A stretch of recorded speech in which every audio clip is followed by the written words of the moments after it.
Hi everyone, I'm Samuel. Today we're taking a look at this bad boy behind me, the Donner DED-200 electronic drum kit. I want to thank Donner for sending me this kit to review. However, this is not a paid or commissioned review. Everything I'm saying is my 100% honest opinion, both the good and the bad. This kit is priced right around $400, that's US dollars. It'll range from area to area depending on where you live and depending on if they have any sales or promotions going on, but right around $400 US dollars is where you will find this kit, which puts it in a very competitive market with another hard hitter, the Alesis electronic kits. We're going to look at the build structure, the sound quality, and the playability of this kit to get an idea of how it stands up against the competition in its market. The first thing that you're going to notice about this kit is that it is extremely well packaged. Anybody who knows me knows that I am a sucker for marketing and packaging, so as soon as I opened the big box and saw every single item was labeled and packaged in its own private box, neatly sorted and concealed within the main package, I absolutely love that. It made it super easy to get everything laid out ahead of time and made the overall setup and construction of the kit an absolute breeze. And going a step beyond that, once you do actually get the kit itself set up, you're going to notice that it is an extremely good looking kit. The design that they did on everything from the hardware to the module to the heads to the pedals, everything just looks super top notch. The pedals in particular have a really nice brushed aluminum finish. They look good, they feel good, and then the actual build quality matches the appearance of them and they feel really nice to step on and have your feet on. Another great testament to the build quality is the adjustability of the racks. These use a normal old drum key to tighten and loosen everything on them so you can make the necessary adjustments. They don't use any sort of proprietary key. They don't use an Allen wrench. It's literally just a drum key. It comes with a drum key in the box. And then of course, if you already have any, you can use any of those to make the necessary adjustments however you see fit.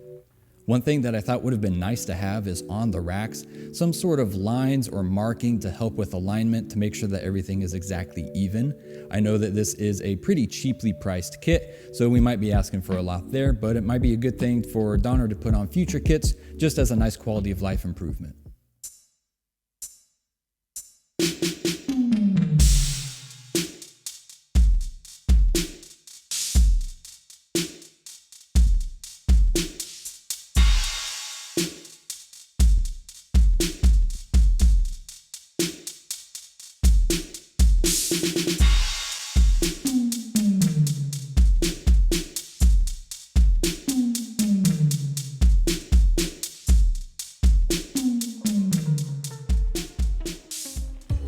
In my opinion, the best thing about this kit is the way that it feels when you play.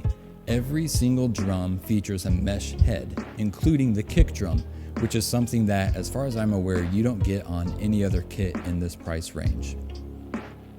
Not only do the mesh heads feel lively and bouncy like an actual acoustic drum kit, they even have tuning knobs so you can tune the tension to adjust the amount of bounce and rebound that you're getting off of each of them, which really immersifies the experience while you're playing this electronic kit, and it feels super natural, especially if you're used to playing an acoustic kit like I am.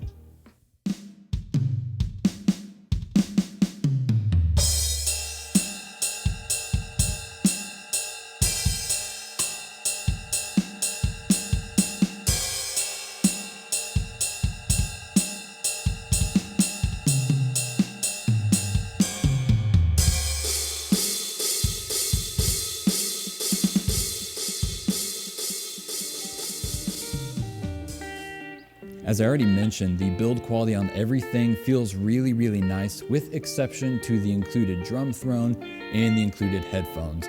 Both of those are pretty cheap, they feel cheap, they sound cheap. The drum throne isn't comfortable to sit on really at all, but they're both free, and those are not things that you always get guaranteed when you buy an electronic kit. So the fact that they were included is really just kind of a nice bonus. If you already have different headphones or a different drum throne, you will probably lean towards using what you already have instead of the included equipment here.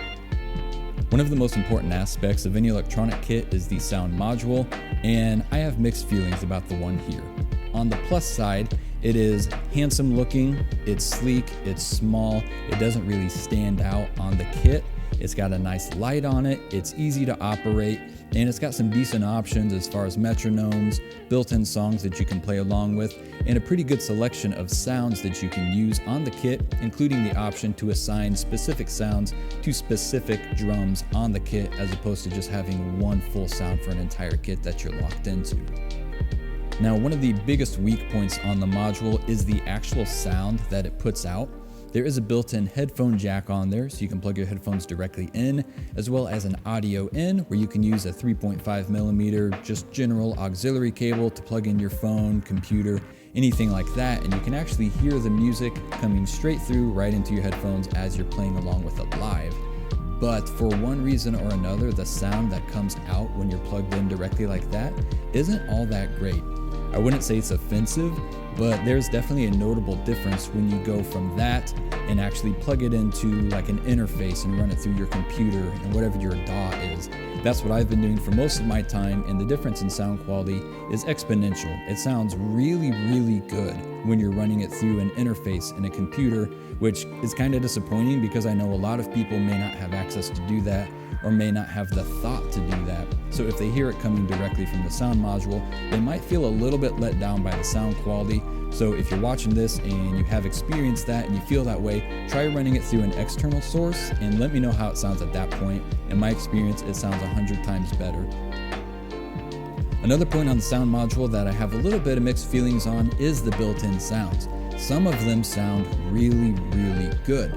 Some of them just don't.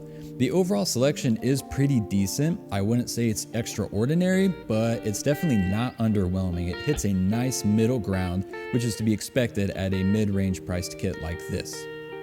Oddly enough, I found that the acoustic sounds on the module sound better than most of the electronic options. The options for electric sounds are a little bit limited and there's not a lot of room for exploration there. On the acoustic end, they all sound really great. You've got a lot of options, from something that sounds like you're playing in a garage to a big punchy arena kit, and you can customize every single drum on the kit, mix and match to make your own dream sound. It's a really great experience, and the mesh heads have velocity sensors on them, so if you hit softly, you get a soft sound. If you hit harder, you get a hard sound. And that, combined with them actually having mesh heads that you can adjust the tension on, it all makes it feel very real and very organic, even though it is ultimately coming from an electronic kit. One of the biggest pitfalls that I found as far as the audio is concerned from the module is that the MIDI is messed up. I tried running MIDI through both Logic Pro 10 as well as GarageBand, and neither of them worked right. I did a bunch of digging and I found out that this is a very common issue with cheaper electronic kits, and that is that the MIDI controller doesn't get sent a signal to shut off the MIDI signal incoming. So what happens is you will hit your snare and it will only make one snare sound, but the signal will continue going indefinitely, and then your DAW, whatever it is, FL Studio, Ableton, GarageBand, Logic, all of them will do the same thing, and they will time out that sound, meaning that as you're playing, you will no longer be able to hear it in live time. Now, one thing that's neat is because it is still reading every individual hit, it still goes through your DAW, it still gets recorded as individual hits, and you can go through in post-production after you're done recording and adjust that so that it's no longer reading the extremely long signals and only reading each individual hit. So you can record, you won't hear yourself playing because it will time out the sound, but it still records just fine. And it's just kind of a shame that you can't hear yourself live because it's extremely difficult to try and play and record on time when you can't hear yourself.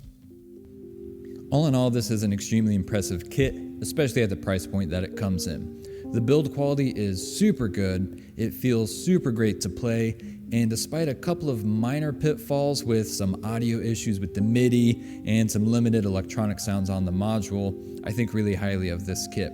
I think that for the price, it is in a super competitive market, and it's got a lot of things that make it stand out, particularly the way that it feels while it plays. It feels super great to play, and that's coming from me, who plays acoustic kits almost exclusively. I have played some really expensive electronic kits for several shows on several occasions. These are Roland kits that cost $1,000 or more, and honestly, as far as the raw sound and the way that the mesh heads feel, I think that this Donner kit can keep up with the best of them. If you're looking for an awesome mid-level or even entry-level electronic kit, definitely give this one a shot. Let me know what you think about it in the comments. If you've played this kit before, if you think it's cool, or even if you want to see me do a review on different kits, let me know what you think. We'll see you next time.